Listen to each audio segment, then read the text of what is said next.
আজকে আমরা সবাই মিলে চলে এসেছিলাম মা কাটনাকালীর মেলাতে। তাই আর দেরি না করে ফটাফট রেডি হয়ে নিলাম। এখন বাড়ি থেকে বেরিয়ে আমি চলে আসলাম পাম্পে। এখানে আমার সব বন্ধুগুলোর আসার কথা ছিল, দেখছি আস্তে আস্তে ওরা সবাই চলে আসছে। আর এখন আমরা আমাদের গন্তব্য স্থানের দিকে রওনা দিয়েছি। আমরা টোটাল 9 জন যাচ্ছি। এইভাবে সবাই মিলে একসঙ্গে যাওয়ার মজাটাই আলাদা। আর আজকের ওয়েদারটাও অসাধারণ ছিল।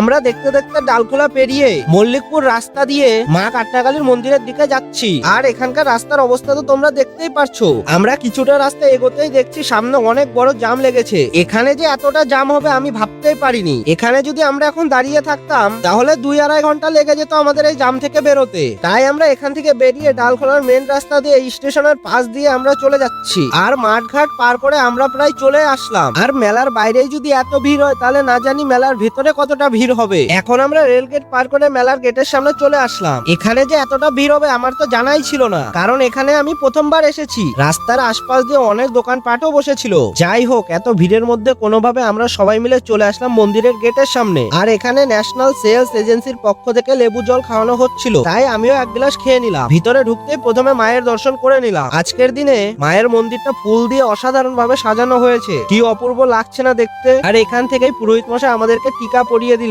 আশপাশটা আমরা ভালো করে ঘুরে এক্সপ্লোর করে দেখছিলাম। আর এখানে মায়ের প্রসাদ বিতরণ করা হচ্ছিল। হঠাৎ করে দেখি বাড়ির পাশের দাদাদের সঙ্গেও দেখা হয়ে যায়। এখন আমরা বাড়ি যাই, তুমি ততক্ষণ এই ভিডিওটাতে একটা লাইক করে দিও।